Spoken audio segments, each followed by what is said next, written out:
Everyone, welcome back to my YouTube channel. তোমরা সব কেমন আছো? খুব ভালো আছো, আমি ভীষণ ভালো আছি। তো আমার ভাই বোনেরা, তোমাদের নামটা বলছি। তোমাদের নামটা অনেকদিন আগে নেওয়া উচিত ছিল, কিন্তু আমার কিছু অসুবিধার জন্য আমি করতে পারিনি। তো আমি আজকে ছোট্ট একটা ভিডিও নিয়ে চলে এসেছি তোমাদের নিয়ে। তো আমার ছোট ছোট ভাই বোনেরা, তোমাদের নামটা তাহলে বলছি। একজন হচ্ছে তানিয়া, সুলতানা, খুব মিষ্টি নাম। তারপর হচ্ছে আরিয়ান, এটা খুব সুন্দর, নামগুলো কিন্তু খুব বেশ ভালো।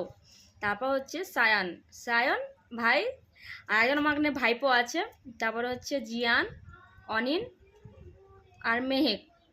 তো আমি ভুলে গেছি জানি না, কিন্তু ওই 5 জনের নাম বললাম। তোমরা খুব ভালো, আর তোমাদের নামগুলো খুব ভালো, মিষ্টি নাম, খুব সুন্দর। তোমরা ভালো থেকো, এরকমভাবে পড়াশোনা করো। আর আমার ভিডিওতে লাইক, শেয়ার, কমেন্ট করতে ছাড়বে না কিন্তু। বাই, আর ভালোভাবে থাকো। আর হ্যাঁ, আমার ভিডিও দেখো, তার জন্য অসংখ্য ধন্যবাদ। তোমাদেরকে খুব ভালো লাগলো যে তোমরা আমার ভিডিও দেখো আর সাবস্ক্রাইব করেছো, তার জন্য অসংখ্য ধন্যবাদ। তোমরা এরকমভাবে আমার পাশে থাকো। বাই।